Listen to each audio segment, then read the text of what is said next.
matin, le Saint-Esprit m'a donné un message pour nous, justement, sur l'état de notre cœur qui détermine les fruits de notre vie. Waouh! Et c'est vrai que quand j'ai fait ce message, j'ai dit, mais Saint-Esprit, pourquoi ce message? Et je n'avais pas compris pourquoi ce message, mais j'ai simplement obéi. Alors, ce matin, Église, nous allons parler de l'état de notre cœur qui est déterminant pour les fruits que nous allons porter dans notre vie. Amen. Gloire à Dieu. La Bible nous dit d'abord, pour pouvoir introduire ce message, dans 1 Samuel 16, le verset 7,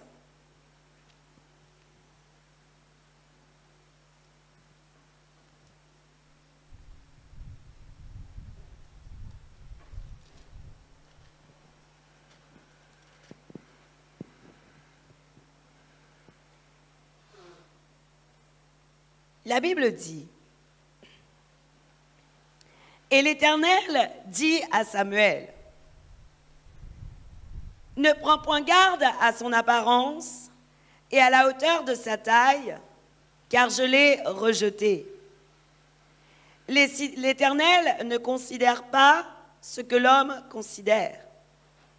L'homme regarde ce qui frappe les yeux, mais l'Éternel regarde au cœur. » Amen.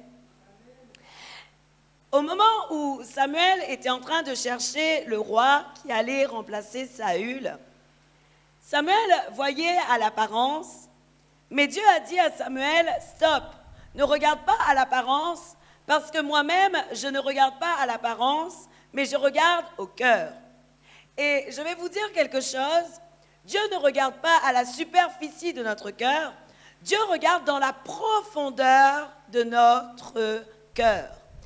Parce que je crois vraiment qu'en fonction de notre avancée, en fonction de notre progression, en fonction de du moment où on se laisse façonner avec le Seigneur, de notre croissance, je crois que le Seigneur façonne au fur et à mesure nos cœurs. Et je crois que le Seigneur enlève ce qui est dans les cœurs au début, ce qui est en surface du cœur, pour aller jusqu'à la profondeur du cœur de l'homme. Et la parole de Dieu nous prouve que ce que le Seigneur voit avant tout, même lorsque toi tu te présentes devant lui, il ne voit pas ton physique, il ne voit pas ce que tu es, il regarde d'abord dans ton cœur. Voilà pourquoi il est important, il est déterminant d'avoir un cœur qui est pur dans la présence de l'Éternel. D'ailleurs, la Bible nous dit dans Genèse, chapitre 4, à partir du verset 1er.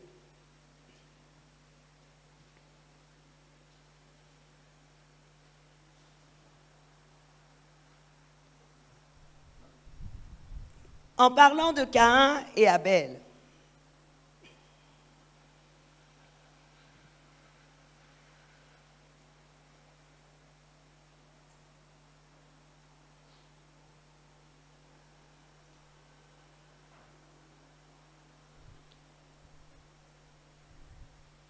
La Bible nous dit, Adam connut Ève, sa femme. Elle conçut et enfanta Caïn, et elle dit, j'ai acquis un homme de par l'Éternel. Elle enfanta encore son frère Abel. Abel fut berger et Caïn fut laboureur. Au bout de quelque temps, Caïn fit à l'Éternel une offrande des fruits de la terre. Et Abel, de son côté, en fit une des premiers-nés de son troupeau et de leur graisse. L'Éternel porta un regard favorable sur Abel et sur son offrande. Mais il ne porta pas un regard favorable sur Caïn et sur son offrande. Caïn fut très irrité et son visage fut abattu. Et l'Éternel dit à Caïn, « Pourquoi es-tu irrité? Et pourquoi ton visage est-il abattu? Certainement, si tu agis bien, tu relèveras ton visage, et si tu agis mal, le péché se couche à la porte, et ses désirs se portent vers toi, mais toi domine sur lui. » Cependant, Caïn adressa la parole à son frère Abel. Mais comme il était dans les champs, Caïn se jeta sur son frère Abel et le tua. Amen. Gloire à Dieu. La parole de Dieu, Église, nous montre l'histoire de Caïn et de Abel. Et la Bible nous dit que les deux sont venus pour porter une offrande devant le Seigneur. Oui ou non? Mais cependant, la parole de Dieu nous montre que Dieu a agréé l'offrande d'Abel, mais qu'il n'a pas agréé l'offrande de Caïn.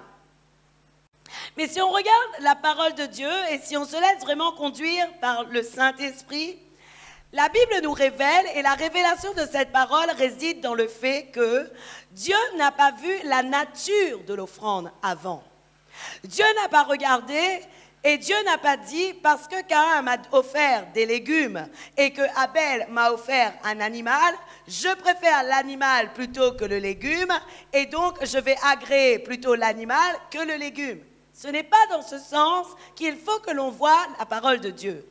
Parce qu'en réalité, tout appartient à Dieu, oui ou non? Donc, quelle que soit l'offrande, le désir de ton cœur que tu veux donner à Dieu, sa nature importe peu. Cependant, Église, ce qui importe et ce qui est vraiment important de comprendre, c'est que la Bible nous dit que l'Éternel porta un regard favorable sur Abel d'abord et ensuite sur son offrande. Mais comme la parole de Dieu nous dit que Dieu regarde la profondeur du cœur de l'homme, cela signifie que si l'Éternel a porté un regard d'abord sur Abel favorable, il n'a pas porté un regard favorable sur le physique d'Abel, mais il a porté un regard favorable sur le cœur d'Abel. Oui ou non? Et parce que le cœur d'Abel était pur, l'offrande qu'Abel est venu apporter à Dieu était agréée, elle était approuvée. La parole de Dieu nous révèle ensuite que le cœur de Caïn était vraiment mauvais. Vous savez pourquoi? Parce que Caïn est celui qui ne s'est pas repenti. Caïn est celui qui n'a pas demandé pardon. Caïn est celui qui est allé se venger contre son frère.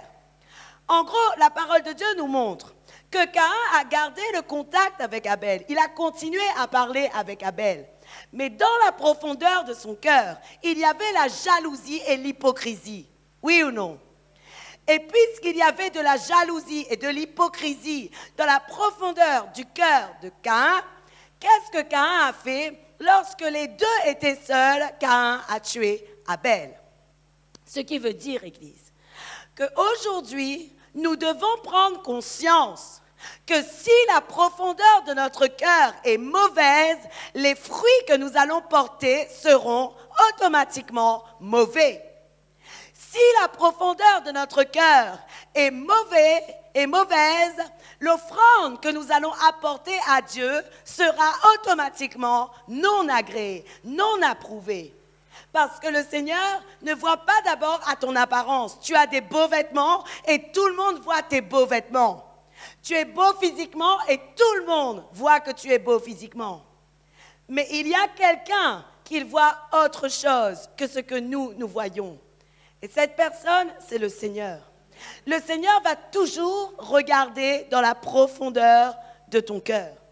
Et je crois vraiment, Église, que si on ne travaille pas la profondeur de notre cœur, nous risquons vraiment de créer des meurtres entre nos frères. Alors vous pensez peut-être que le meurtre, c'est simplement tuer quelqu'un. Et je crois vraiment que la parole de Dieu nous dit aussi que celui qui pense mal de son frère ou que celui qui dit du mal de son frère a déjà commis en son cœur un meurtre. C'est ce que la parole de Dieu nous fait savoir. Et aujourd'hui, Église, nous devons comprendre que la qualité de notre cœur va réellement montrer la qualité du fruit que nous allons recevoir. La Bible nous dit, selon Jérémie 17, le verset 9, la parole de Dieu nous dit, le cœur est tortueux par-dessus tout et il est méchant, qui peut le connaître? En réalité, Église, Jérémie 17, le verset 9, nous pose cette question dans le physique. Est-ce que moi, en tant qu'homme, je suis capable de connaître totalement la profondeur de ton cœur? Je vais dire que la réponse est non. Mais cependant, le Seigneur, lui, est celui qui est capable de discerner toute la profondeur du cœur. Et vous savez, Église, je vais vous dire quelque chose. Si tu es attaché à Jésus, si tu es réellement attaché à Jésus et si tu vis pour Jésus et avec Jésus, je crois que tu auras bientôt la capacité de discerner le cœur et la profondeur du cœur de l'homme. Savez-vous pourquoi? Parce que Jésus était aussi celui qui pouvait discerner la profondeur des cœurs. Jésus était celui qui connaissait la profondeur de ceux qui étaient à côté de lui, notamment Judas. Jésus connaissait la profondeur du cœur de Judas. Il l'avait discerné. Il savait de toute façon que Judas allait être celui qui allait le trahir. Mais aujourd'hui, Église, si nous savons qu'il y a parfois en nous des choses qui font que nous allons trahir nos frères, faire du mal à nos frères ou avoir un mauvais comportement, pour éviter de mourir comme Judas, il faut impérativement changer. Oui ou non? La Bible nous dit encore dans Matthieu 15, le verset 19, la Bible dit « Car c'est du cœur que viennent les mauvaises pensées, les meurtres, les vols, les faux témoignages, les calomnies. » Et Jésus, en parlant de ça, il disait « Voilà ce qui souille l'homme. » En réalité, ils étaient en train de parler de la nourriture qui entrait dans leur corps. Et Jésus a dit, ce n'est pas ce qui entre de la bouche de l'homme qui est impur, mais c'est ce qui en sort. Et il dit, pourquoi c'est ce qui en sort? Parce que c'est du cœur que viennent les mauvaises pensées, les meurtres, les vols, les faux témoignages, les calomnies. C'est ce que Jésus-Christ a dit. Et Jésus-Christ était totalement lucide de ce qui se passait dans le cœur de l'homme. D'ailleurs, Dieu lui-même, lorsqu'il était au temps de la Genèse, et lorsqu'il avait créé la terre, à un moment donné, Dieu regarda la terre. Et qu'est-ce qu'il a dit? Il voyait que les pensées de l'homme se tournaient vers le mal. Et alors, qu'est-ce que Dieu a fait? Dieu a dit, puisque les pensées de l'homme se tournent vers le mal, je vais tout détruire. Oui ou non? Et qu'est-ce qu'il a fait alors? Le déluge est venu. Sauf que dans les pensées du cœur de l'homme, il y avait un homme qui s'appelait Noé. Et cet homme, la Bible nous dit qu'il était juste. Il était juste. C'était un homme juste, un homme bon, un homme selon le cœur de Dieu. Ce qui veut dire, Église, que devant Dieu et devant la face de Dieu, il peut y avoir deux catégories de personnes. L'homme bon et l'homme mauvais. Il peut y avoir celui qui est juste, celui qui travaille réellement afin d'avoir des bons fruits, mais il peut y avoir aussi celui qui ne fait rien, qui ne regarde jamais la profondeur de son cœur, qui ne cherche jamais à savoir où il en est et qui il en est, et qui malheureusement porte du mauvais fruit. La Bible nous dit dans Matthieu 12, le verset 35, « L'homme bon tire de bonnes choses du trésor de son cœur, mais l'homme mauvais tire de mauvaises choses du trésor de son cœur. » La Bible assimile le cœur comme un trésor. Cependant, si tu es mauvais, tu ne peux pas en tirer de bonnes choses. Si tu es bon, tu pourras en tirer de bonnes choses, mais si tu es mauvais, tu ne pourras pas en tirer de grandes choses. Aujourd'hui, Église, je veux vraiment que nous puissions prendre conscience que la transformation que Dieu a commencée en nous n'est qu'une première étape. Et que le Seigneur veut réellement que nous continuions à être transformés dans la profondeur de notre être. Le Seigneur veut que nous puissions définitivement enlever de nous tout ce qui est mauvais dans le cœur, c'est-à-dire les mauvaises pensées, les meurtres, les vols, les faux témoignages et les calomnies. Dieu veut que toutes ces choses sortent de notre cœur parce que ce sont des choses qui sont en train de nous polluer.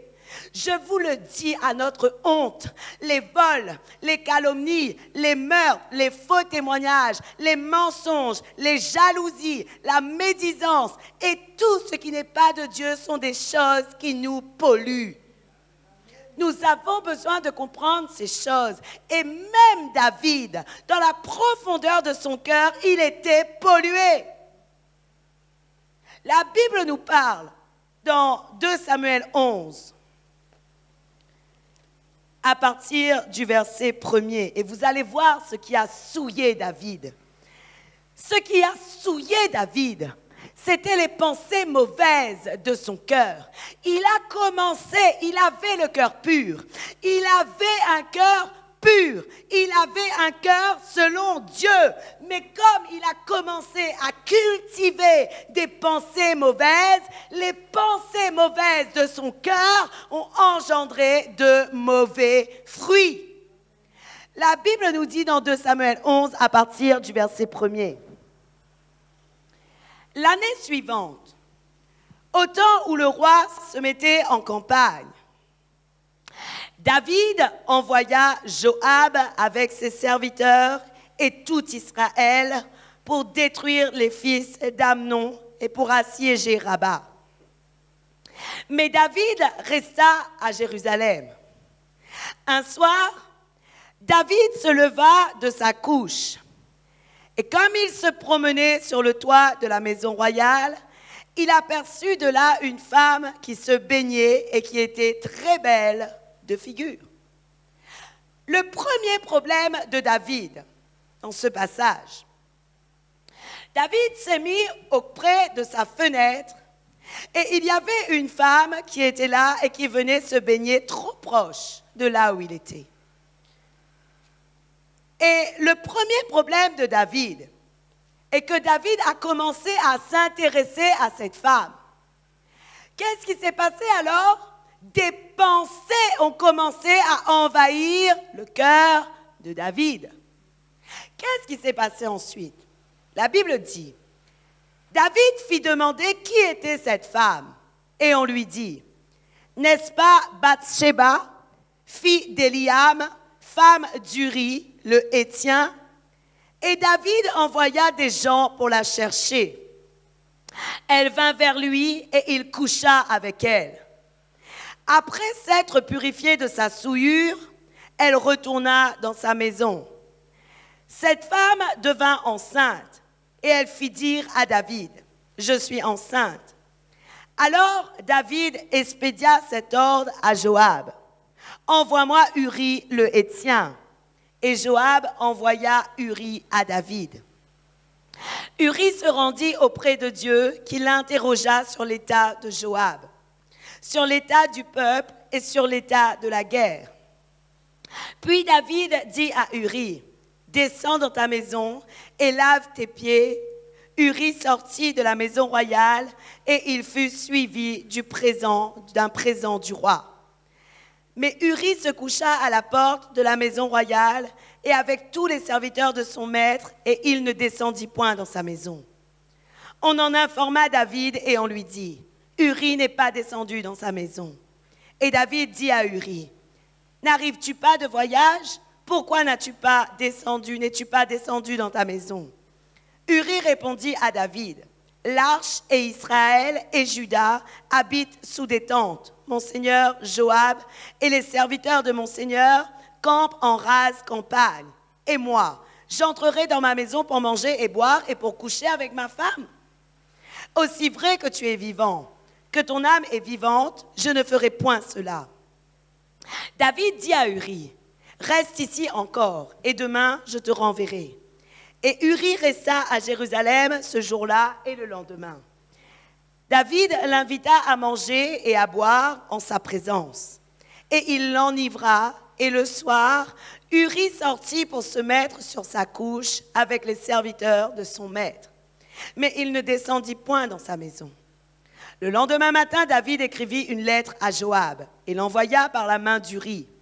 Il écrivit dans cette lettre, « Placez Uri au plus fort du combat et retirez-vous de lui afin qu'il soit frappé et qu'il meure. » Joab, en assiégeant la ville, plaça Uri à l'endroit qu'il savait défendu par des vaillants soldats.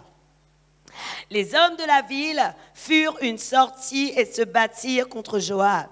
Plusieurs tombèrent parmi le peuple, parmi les serviteurs de David, et Uri, le Hétien, fut aussi tué. Amen. La parole de Dieu, Église, nous montre un mauvais exemple qu'a été David. Je vais vous expliquer ce passage.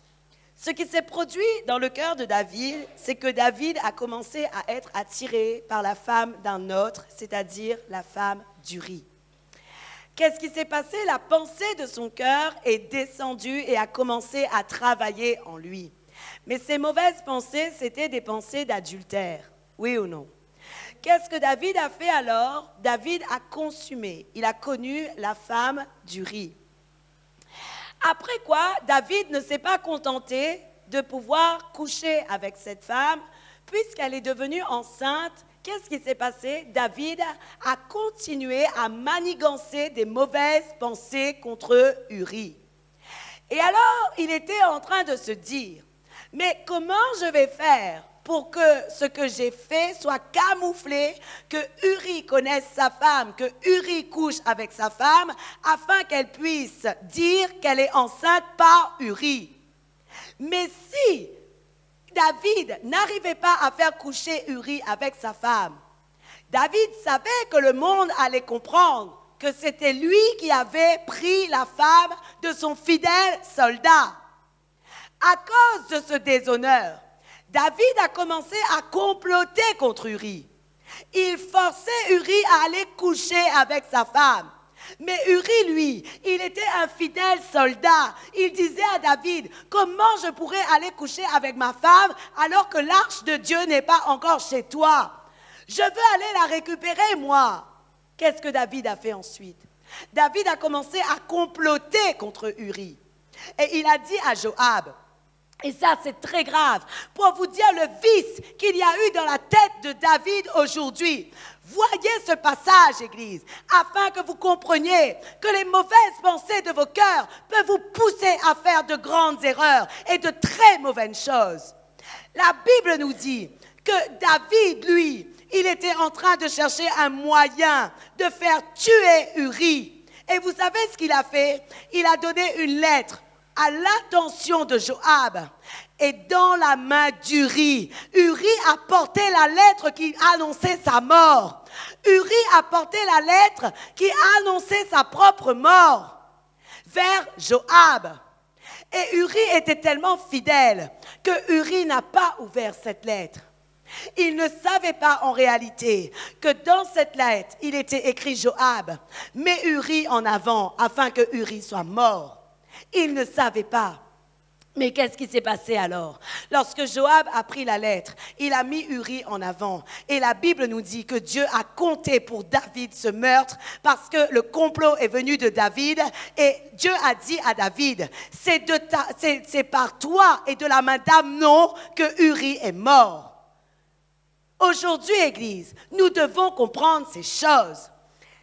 Pourquoi David est entré dans des sentiments mauvais de jalousie et de meurtre?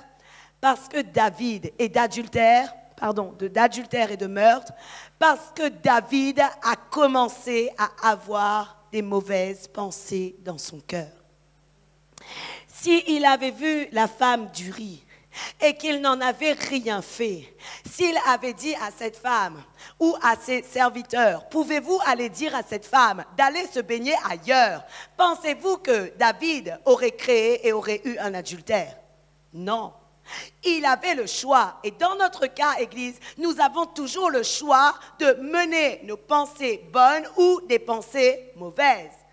Mais le problème est que la pensée de ton cœur infecte tout ton corps et te donne de prendre des mauvaises décisions. Dans le cas de David, la parole de Dieu est claire. Il a commencé à penser, il a vu cette femme et en lui, il a dû se dire « je ferais vraiment bien quelque chose avec elle ». En lui, il a dû se dire ces choses. S'il ne se serait pas dit ça, il aurait dit vraiment « je suis offusqué qu'elle sorte loin de moi ».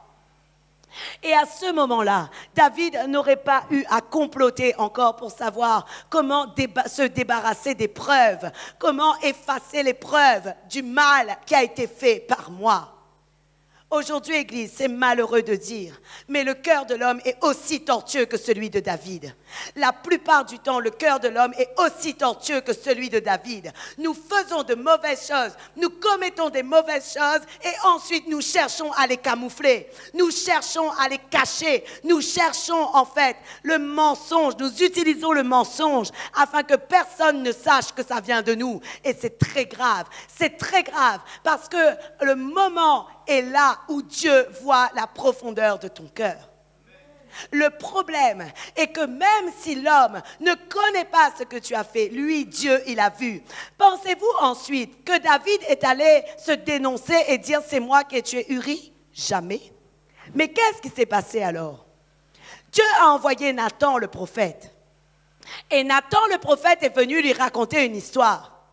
Nathan le prophète lui a dit: il y a un riche et il y a un pauvre. Le riche avait plein de brebis et le pauvre en avait qu'une petite. Mais le riche est allé près de la brebis du pauvre et il a consommé la brebis du pauvre. Et David s'est offusqué et il a dit: mais cet homme, il mérite la mort. Nathan lui a dit: cet homme, c'est toi. Parfois, nous ne changeons pas la profondeur de notre cœur tant qu'un prophète ne nous a pas dit: hypocrite que tu es. Alors que tu devrais simplement changer et décider toi-même de changer la profondeur de ton cœur parce que tu sais que si tu continues, il y aura des conséquences dans ta vie. Vous savez ce qui s'est passé alors? Les conséquences dans la vie de David ont été suivies. Dieu avait dit à David: à cause de ton mauvais cœur, la malédiction te poursuivra et tu perdras toutes tes femmes. Tu perdras tout ce que je t'ai donné parce que je t'avais tout donné, mais tu perdras tout. Mais David s'est repenti. Et parce que David s'est repenti, Dieu a dit: dans ce cas, je ne te compterai rien, mais seul ton fils qui naîtra de la femme d'Uri, lui, je le prends et il sera mort. David a perdu son fils à cause de son adultère. Mais savez-vous que les autres fils de David ont eu des conséquences dans leur vie puisqu'ils ont violé leur sœur. Il y a un des fils de David qui a violé sa sœur parce que ce que David avait créé, le fruit que David avait engendré, a eu des conséquences qui a suivi le reste de la famille. Aujourd'hui, vous devez comprendre ces choses, Église. Ce n'est pas parce que tu ne vois pas les conséquences tout de suite que tes mauvaises actions n'ont pas de conséquences.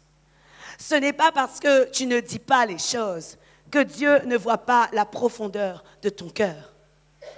Et si tu ne traites pas ton cœur, si tu ne changes pas ton cœur, si tu ne changes pas les pensées de ton cœur, je suis désolée de dire, mais viendra le moment où tu feras des choses très graves, soit contre un frère, soit contre ta famille, soit contre toi-même, soit contre une œuvre, soit contre quelque chose, tu engendras des choses très graves.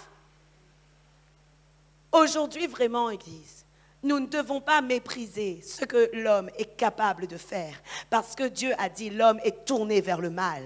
Nous ne devons pas mépriser que notre chair, parfois, elle a vraiment des désirs qui sont totalement contraires à ceux de l'Esprit Saint. Nous ne devons pas mépriser que dans notre cœur, il y a peut-être de l'amertume. Et je vais vous dire quelque chose. La parole de Dieu nous dit que l'amertume crée des rejetons. Elle crée des petits et elle infecte tout le monde. La Bible nous dit que l'amertume crée des rejetons. Elle crée des petits, quoi. Et elle infecte tous. Aujourd'hui, Église, vous devez comprendre qu'un mauvais cœur peut avoir des conséquences dans la vie des hommes. Ce que David a fait ensuite, dans le psaume 51, David a dit à Dieu: Seigneur, lorsqu'il s'est repenti et lorsqu'il est venu à Dieu,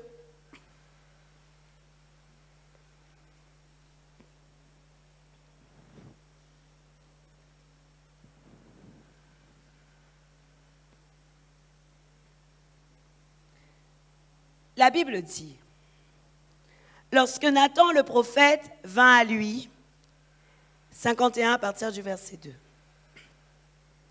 Lorsque Nathan le prophète vint à lui, après que David fut allé vers Bathséba, « Ô Dieu, aie pitié de moi dans ta bonté.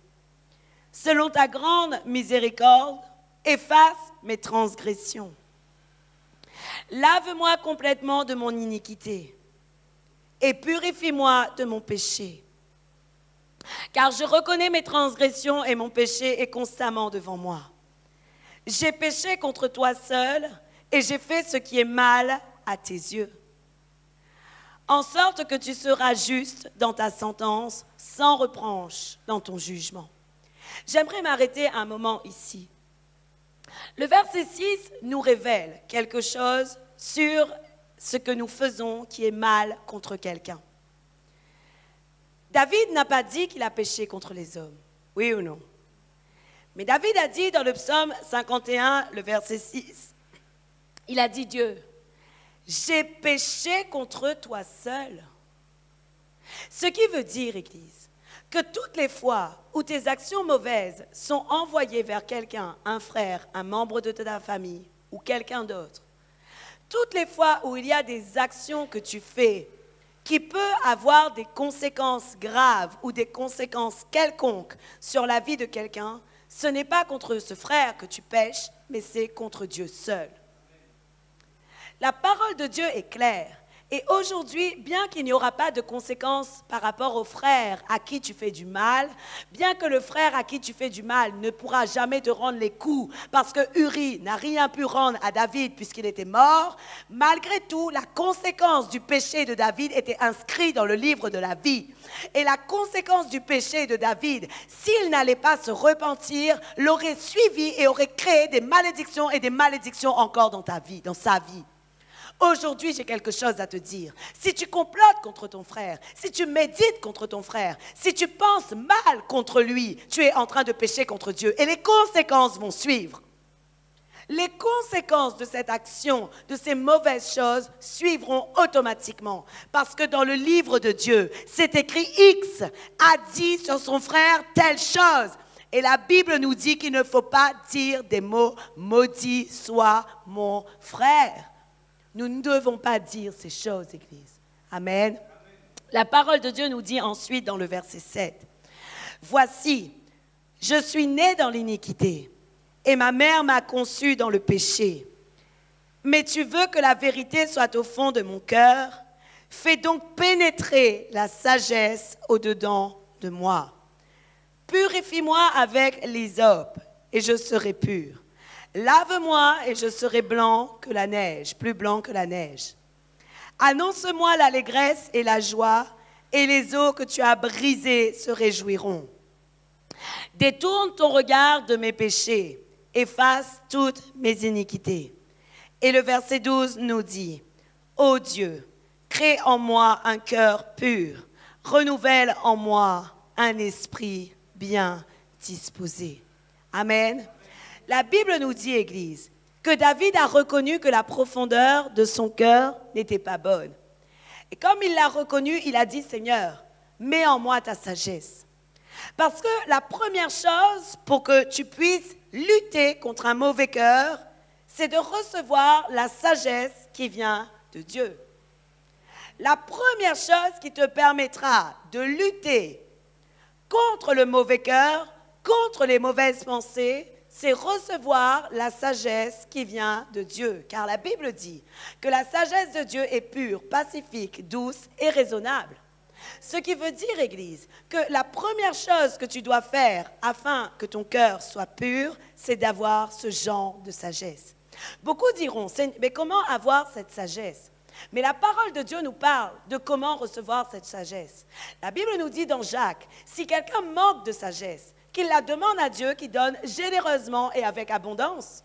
Ce qui veut dire, Église, que si tu n'as pas de sagesse aujourd'hui, ou si tu en manques, si tu n'es pas totalement pur en toi-même, si tu observes ton cœur, si tu regardes ton cœur, si tu sondes ton cœur et que tu vois qu'il y a encore des parties noires et sombres en toi, il faut impérativement que tu dises à Dieu, Seigneur, donne-moi ta sagesse. La première chose que vous devez faire, c'est prendre la sagesse de Dieu en vous. L'autre chose, c'est de dire à Dieu, comme David a dit dans le verset 12, il a dit, « Ô Dieu, crée en moi un cœur pur, renouvelle en moi un esprit bien disposé. Vous savez pourquoi David dit un esprit bien disposé? Parce qu'en réalité, vous devez comprendre quelque chose.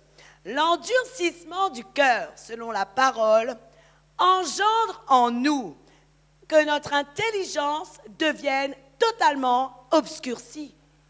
La Bible dit que celui qui a le cœur endurci, malheureusement, il est gardé étranger de Dieu et son intelligence est totalement obscurcie. Ce qui veut dire, Église, que si ton cœur est mauvais, tu ne peux pas recevoir les révélations qui viennent de Dieu. C'est impossible.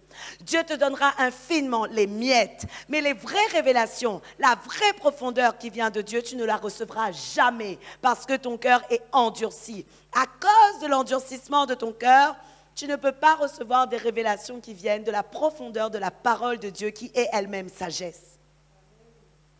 Aujourd'hui, nous devons comprendre ces choses, Église. Si tu veux aller plus dans la profondeur avec Dieu, ton cœur doit être renouvelé. Non seulement ton cœur, mais ton esprit, ton intelligence, tes pensées, ta façon de voir les choses doit être totalement renouvelée et transformée. Voilà pourquoi David a dit dans le psaume 51, le verset 12, il a dit « Ô Dieu, crée en moi un cœur pur et renouvelle en moi un esprit bien disposé. » Amen. Gloire à Dieu. La Bible, l'Église, nous donne d'autres caractéristiques pour pouvoir réellement avoir un cœur pur. La parole de Dieu nous dit dans Proverbe 4, le verset 23,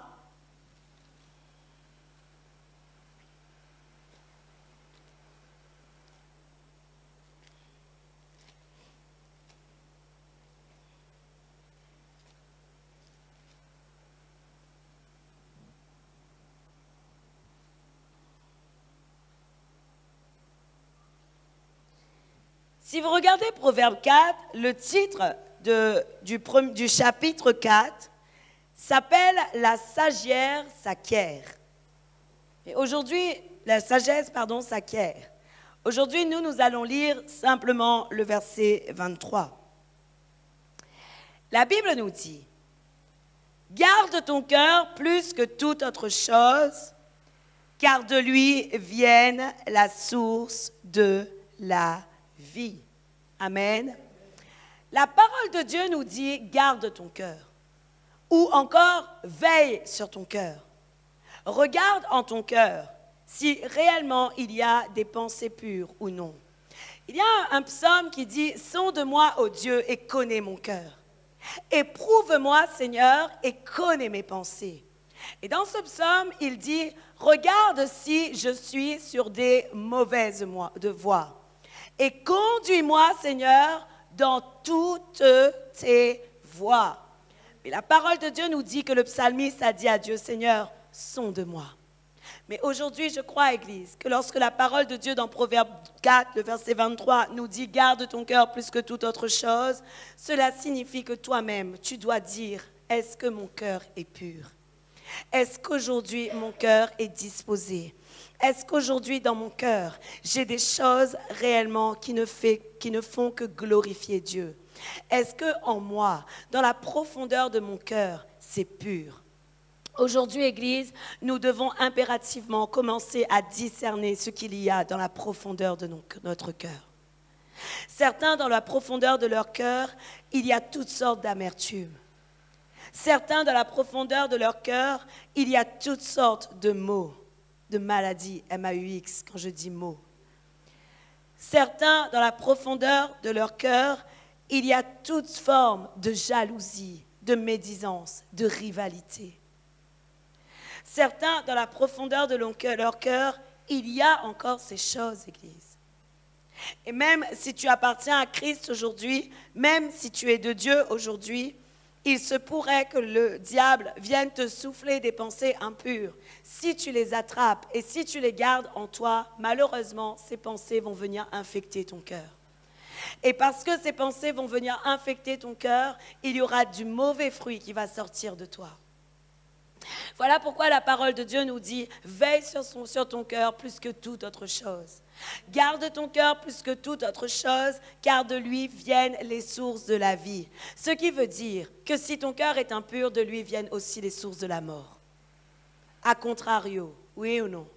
Si on regarde à contrario, que si notre cœur est gardé, si notre cœur est veillé, de lui viennent les sources de la vie, cela signifie que si notre cœur est impur, si notre cœur est mauvais, nous sommes capables aussi d'engendrer la mort.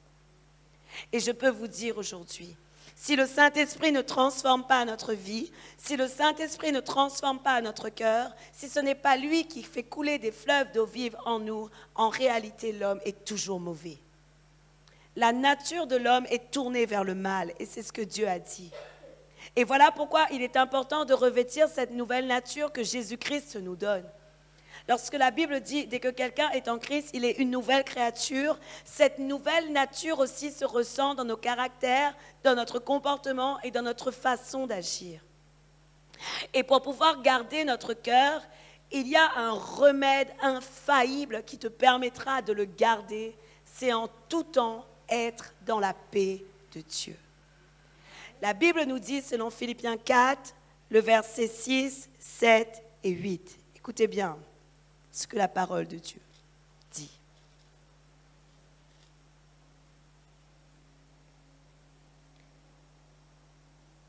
La Bible dit,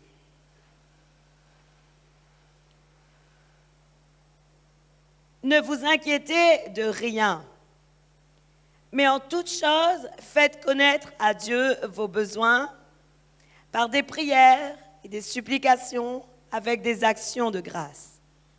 Écoutez bien le verset 7.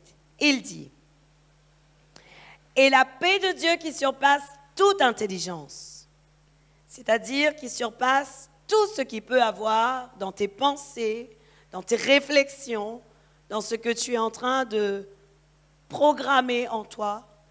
La Bible dit, et la paix de Dieu qui surpasse toute intelligence gardera vos cœurs et vos pensées en Jésus-Christ. » La Bible nous dit, garde ton cœur plus que toute autre chose. Mais la parole de Dieu nous montre qu'un remède infaillible qui fait que notre cœur sera gardé, c'est la paix de Dieu. La Bible dit, la paix de Dieu qui surpasse toute intelligence gardera ton cœur et tes pensées en Jésus-Christ. Ce qui veut dire, Église, que lorsqu'il y a des mauvaises choses qui viennent infiltrer tes pensées, toi, tu dois revêtir toujours la paix de Dieu en toi, afin toujours que ton cœur soit veillé et qu'il ne se trouble point. Le verset 8 est important également. La Bible nous dit, au reste, frères, que tout ce qui est vrai, tout ce qui est honorable, tout ce qui est juste, tout ce qui est pur, tout ce qui est aimable, tout ce qui mérite l'approbation, ce qui est vertueux et digne de louange, soit l'objet de vos pensées. La parole de Dieu nous demande tout simplement d'être totalement transformés dans nos pensées. En étant totalement transformés dans nos pensées, notre cœur sera pur. Je vous assure, Église, la pensée du cœur, et si vous regardez un peu votre vie, et si vous faites le bilan de votre vie, la pensée de votre cœur a engendré toujours quelque chose. Parce que vous avez commencé à penser des choses en vous. C'est ce que je vais faire, et c'est ma conviction à moi, et voici ce que je vais faire. Bonne ou mauvaise, quelle que soit la pensée de votre cœur, il y a eu une action qui a été créée à cause de cette pensée. Oui ou non? Et voilà pourquoi la parole de Dieu te dit que tout ce qui est juste, tout ce qui est vrai, tout ce qui est honorable, tout ce qui est digne de louange, tout ce qui est digne d'approbation, tout ce qui est aimable, tout ce qui est vertueux, soit l'objet de tes pensées. Jésus-Christ avait des bonnes pensées, Église. Jésus-Christ avait la pensée qui vient de Dieu. Et vous savez, Jésus nous a donné cette capacité également, car Jésus a dit à ses apôtres dans Jean 14, le verset 27, il a dit, « Je vous ai donné ma paix, que votre cœur ne se trouble point. Ce qui veut dire, Église, que si Jésus nous a donné sa paix, si Jésus a mis en nous sa paix, logiquement parlant, notre cœur ne devrait plus se troubler, notre cœur ne devrait plus être celui qui médite le mal parfois. Et pourtant, nous sommes de ceux qui méditons le mal parfois. Dieu veut que cela change, car le Seigneur a besoin que nous fassions des œuvres bonnes en toutes circonstances. Le Seigneur a besoin que nous fassions des œuvres bonnes en tout temps. Et la Bible nous prouve que le cœur de Jésus-Christ qui était pur a permis que Jésus-Christ a fait de nombreux miracles. Parce qu'avant le miracle, il y a eu la compassion. C'est parce que Jésus a eu de la compassion pour le peuple que le miracle a été manifesté. La compassion vient d'où? La compassion, vous savez, le mot compassion, en réalité, il vient du grec slagchnizomai, signifiant être remué dans ses intestins, de là à être ému au fond de lui-même.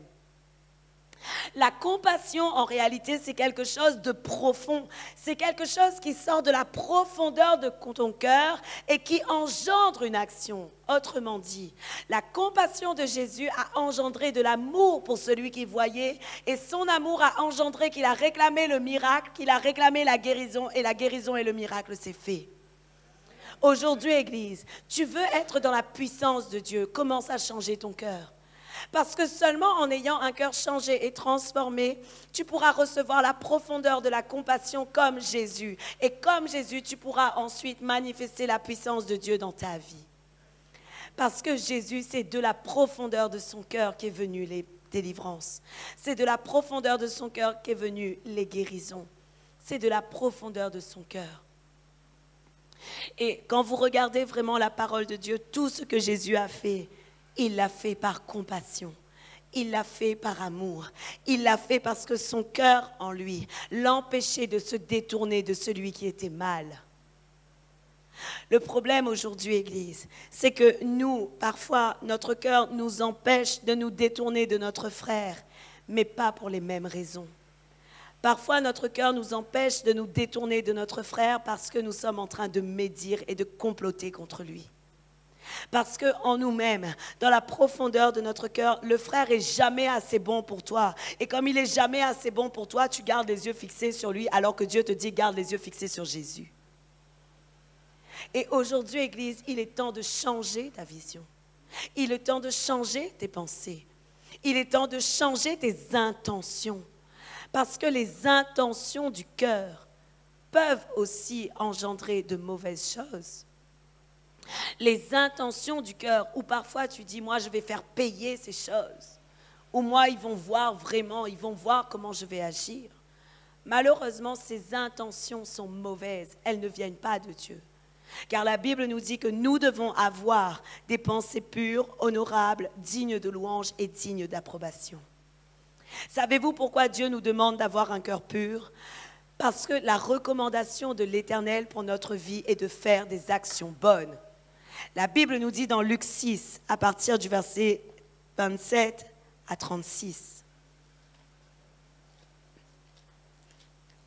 Si Dieu nous demande de changer notre cœur, c'est parce qu'il y a un but et il y a des actions bonnes et des œuvres bonnes que nous devons mener. La Bible nous dit que le Seigneur Jésus a préparé des œuvres bonnes d'avance afin que nous les pratiquions. Ce qui veut dire, Église, puisque nous sommes régénérés par Jésus, puisque nous sommes renés par Jésus, puisque nous avons la nouvelle nature de Jésus-Christ, nous sommes appelés à faire toutes ces œuvres bonnes là. Et ça, c'est la recommandation de Dieu pour nos vies. La Bible nous dit dans Luc 6, à partir du verset 27, et voilà ce qu'est la recommandation de Dieu pour ta vie. Il dit, « Mais je vous dis à vous qui m'écoutez. » Est-ce que vous écoutez ce matin? Est-ce que vous êtes ceux qui écoutent? Voici ce que Dieu dit. Voici ce que Jésus a dit. Mais je vous dis à vous qui m'écoutez, aimez vos ennemis, faites du bien à ceux qui vous haïssent, bénissez ceux qui vous maudissent, priez pour ceux qui vous maltraitent. Si quelqu'un te frappe sur une joue, présente-lui aussi l'autre. Si quelqu'un prend ton manteau, ne l'empêche pas de prendre encore ta tunique. Donne à quiconque te demande et ne réclame pas ton bien à celui qui s'en empare. Ce que vous voulez que les hommes fassent pour vous, faites-le de même pour eux. Si vous aimez ceux qui vous aiment, quel gré vous en sera-t-on? Les pécheurs aussi aiment ceux qui les aiment. Si vous faites du bien à ceux qui vous font du bien, quel gré vous en sera-t-on? Les pécheurs aussi agissent de même. Et si vous prêtez à ceux de qui vous espérez recevoir, quel gré vous en sera-t-on? Les pécheurs aussi prêtent aux pécheurs afin de recevoir l'appareil. Mais aimez vos ennemis, faites du bien et prêtez sans rien espérer. Et votre récompense sera grande, et vous serez fils du Très-Haut, car il est bon pour les ingrats et pour les méchants. Soyez donc miséricordieux comme votre Père est miséricordieux. La parole de Dieu nous parle d'actions très difficiles à mettre en pratique. Combien d'entre nous, lorsque quelqu'un nous frappe, nous sommes capables de tendre l'autre joue? Combien d'entre nous, lorsque quelqu'un nous dépouille, nous sommes capables de ne rien lui demander? Combien d'entre nous, lorsque quelqu'un nous fait du mal, nous sommes capables d'aller prier pour lui parce que Dieu a dit il est bon pour les méchants et il est bon pour ceux qui le méprisent et les ingrats? Combien d'entre nous sont capables de donner sans ne rien attendre en retour? Combien? Malheureusement, aujourd'hui, il y a beaucoup de personnes qui donnent et qui s'attendent à recevoir de l'autre. Mais je vais te dire quelque chose. J'ai beaucoup donné de moi et Dieu m'a dit tu ne recevras rien sur la terre. Et je ne cherche rien de ce que les hommes peuvent me donner. Parce que Dieu a dit dans sa parole, donne mais n'attends rien en retour. Donne mais n'attends rien en retour. Aujourd'hui, Église, savez-vous que seuls ceux qui ont le cœur pur peuvent avoir de la joie à faire toutes ces recommandations que le Seigneur lui demande? Si ton cœur est pur, tu sais que tu agis de manière pure pour le Seigneur. Si tu fais toutes ces actions bonnes, tu le fais pour glorifier encore l'Éternel. Parce que de même que lorsque tu pèches contre un frère, tu pèches contre Dieu. De même, lorsque tu fais de bonnes choses pour ton frère, tu glorifies Dieu dans le ciel. Aujourd'hui, Église, nous avons besoin de comprendre ces choses. Dieu est un juste juge. Dieu est Dieu, il est bon, il est miséricordieux et il attend de nous que notre cœur soit semblable au sien. Nous devons avoir le même cœur que Jésus-Christ a eu, rempli de compassion. Et vous allez voir que si notre cœur est totalement rempli de compassion, de merveilleuses choses vont se produire dans la vie des uns et des autres. Parce que le Seigneur est fidèle à sa parole. Et si la compassion en Jésus a créé des délivrances et des guérisons, la compassion en ton cœur créera aussi des guérisons et des délivrances. La Bible nous dit, selon Matthieu 5, le verset 8, la Bible dit « Heureux ceux qui ont le cœur pur, car ils verront Dieu. » La Bible est claire. Et la parole de Dieu nous dit en gros, si tu veux voir Dieu, que tu puisses avoir un cœur pur et un cœur bien disposé. Mais si dans ton cœur, il y a du mal, il y a mensonge, il y a querelle, il y a calomnie, il y a jalousie, il y a colère, il y a toutes sortes de choses impures qui ne viennent pas de Dieu, malheureusement, tu risques de manquer de voir le Seigneur, l'Éternel. Aujourd'hui, Église, nous devons impérativement regarder à notre cœur. Non seulement dire à Dieu, Seigneur, sonde-moi, ô Dieu, et connais mon cœur. Mais moi-même, ma responsabilité est de discerner lorsque j'ai engendré quelque chose de mal dans la vie de l'autre. Et lorsque j'ai engendré quelque chose de mal dans la vie de l'autre, je dois me repentir auprès de Dieu. Et si tu sais que ton frère a une raison de t'en vouloir, Et ça, c'est la parole qui le dit. La Bible dit, dépose là ton offrande lorsque tu vas pour apporter à Dieu une offrande.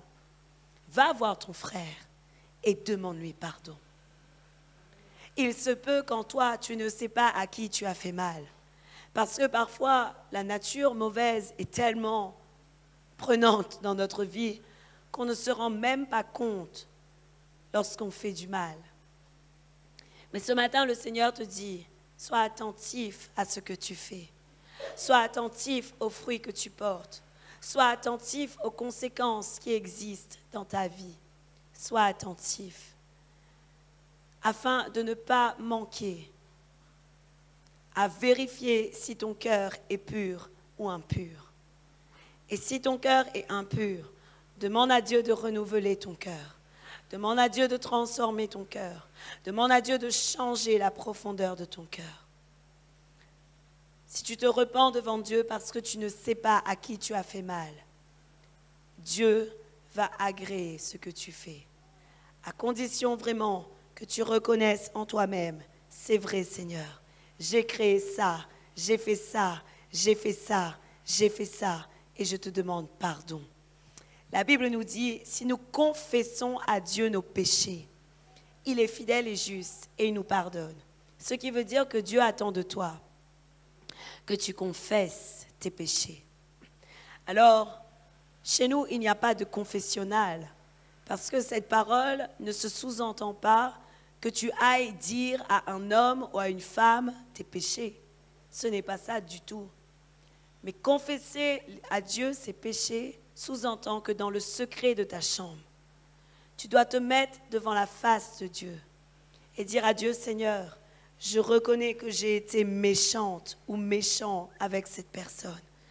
Je reconnais que la parole que j'ai déclarée était simplement pour lui faire du mal. Parce qu'en nous-mêmes, nous savons que parfois, lorsque nous disons des choses, c'est simplement pour toucher l'autre, afin qu'il comprenne bien qu'il t'a fait mal. Sauf que Dieu dit, ne rends pas le mal pour le mal, ni l'opprobre pour l'opprobre. Et ça, c'est ce que le Seigneur nous demande. Alors, qu'est-ce que Dieu nous demande alors? De confesser à Dieu toutes les fois où nous avons mal agi. Et si tu sais, cependant, qu'une personne doit te reprocher quelque chose, a des raisons de t'en vouloir, parce que tu sais avoir mal fait, va le voir et demande-lui pardon. La Bible ne dit pas que la personne est venue te voir pour te dire que tu m'as fait mal. Hein? La Bible dit, si toi tu reconnais en toi-même que tu as pu faire peut-être et que le frère a peut-être une raison de t'en vouloir, va pour lui demander pardon. C'est encore beaucoup plus profond que ce soit une personne même qui vienne te dire tu m'as fait mal. C'est différent. Parce que ça sous-entend que tu dois faire attention à tout ce que tu fais, au mal que tu peux engendrer et à la conséquence que tu peux engendrer. Amen. Gloire à Dieu.